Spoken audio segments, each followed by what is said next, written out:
मंत्री जी, शिकायत करने वाले लोग यहाँ आ गए हैं। जी महाराज। जिनके बारे में शिकायत आई है, क्या उन लोगों को भी यहाँ बुला लिया गया है? हाँ महाराज, आज सब शिकायतें हवा और पानी के बारे में हैं। वे पास के कमरे में बैठे हैं। ठीक है, मुकदमे की कार्यवाही शुरू करें। पहले पानी को बुलाया जाए।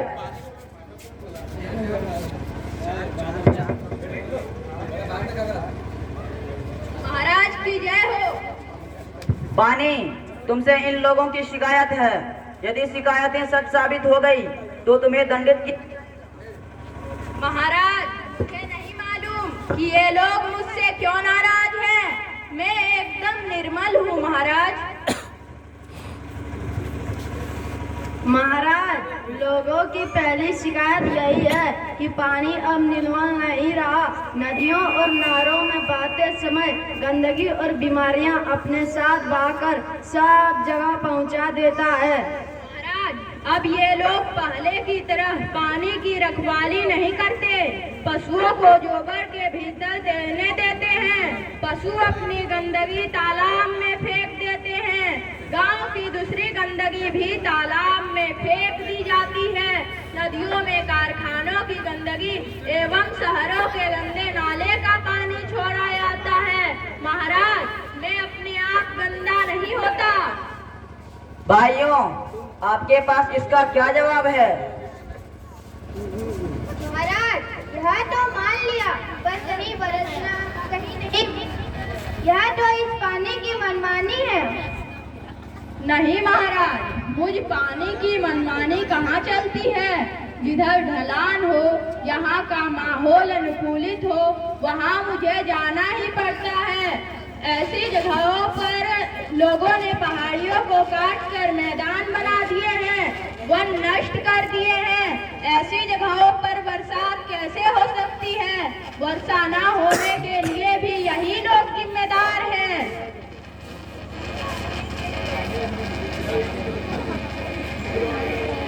जो बादल बना है वह तो बरसेगा ही। फिर जहाँ वर्षा का पानी बहना चाहिए, जहाँ नदी बहनी चाहिए, जहाँ मेरे सुस्ताने की पुरानी जगह होगी, वहाँ तो मैं जाऊंगा ही। ऐसी जगहों पर लोगों ने घर बना लिए हैं। ऐसे घर तो डूबेंगे ही। मैं इनकी बनाई गलियों नालियों में घूमता रहूं, यह कैसे संभव है? महाराज, हमारा गांव सदियों से ऊंची जगहों पर बसा है। हमने नीची जगहों पर कोई घर नहीं बनाया है। फिर भी इस बार हमारा गांव बाढ़ का शिकार हुआ है।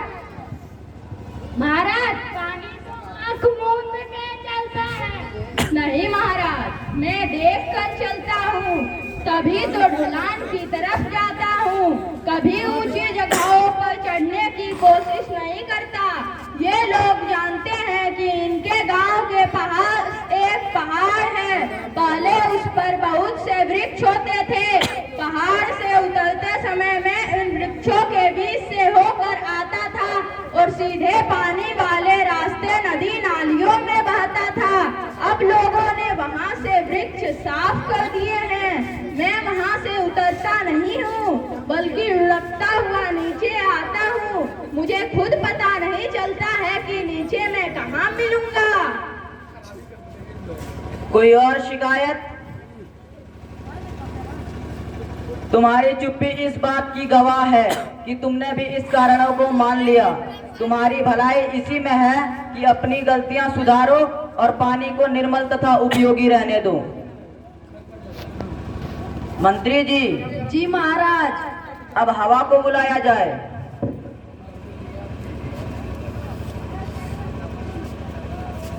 महाराज की जय हो। हवा के प्रति लोगों की क्या शिकायतें हैं? महाराज की जय हो। महाराज, आजकल हवा में खुशबू नहीं होती, यह हमारे यहाँ बदबू फैलाती है। महाराज, यहाँ आरोप झूठा है। बदबू के कारण तो मेरा जीना कठिन हो गया है। अपने आप में मेरे पास ना तो खुशबू है ना बदबू। पहले ऐसा नहीं होता था। इन लोगों ने मरे हुए पशु पंछियों को यहाँ वहाँ डाल देते हैं।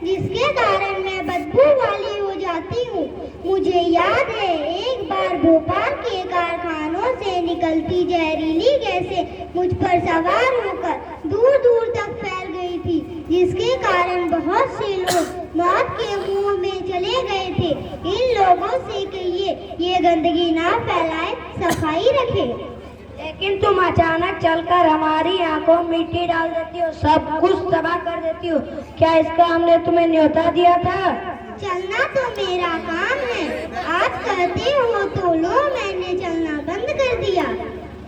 अरे हवा रानी, नाराज मत हो, धीरे धीरे तो चलो, श्वास लेना भी मुश्किल हो रहा है। चलने लगो। हवा के बारे में कोई और शिकायत? महाराज, हम अपना घर साफ रखते हैं पर हवा आंधी बनाती है और हमारे घर रेत और कूड़े से भर देती है। हवा तो भय पर आंधी क्यों? महाराज, आंधी से इनका मतलब तेज चलने से है। वैसे तो मैं हर समय बहती रहती हूँ, पर इन्हें जब गर्मी लगती है तो ये पंखा चलाकर मेरी गति बढ़ा देते हैं।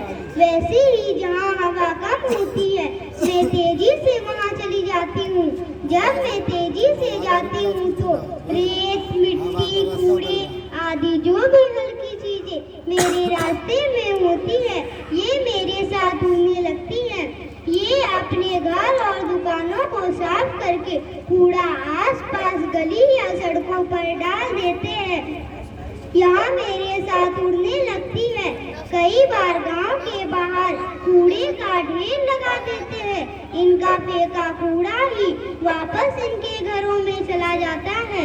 महाराज, लोग अपने गांव या शहर पॉलीथीन की थैलियां सड़कों पर डाल देते हैं। यह मेरे साथ उड़ने लगती है और खेतों में फैल जाती है, जिसके कारण फसलों को नुकसान पहुंचता है। इससे मेरा मन बड़ा दुखी होता है। मैंने सबकी बात सुनी। लोग हवा से दुखी तो हैं, पर कसूर हवा का नहीं। लोगों को सफाई की आदत अपनानी होगी, तभी हवा दूषित होने से बचेगी।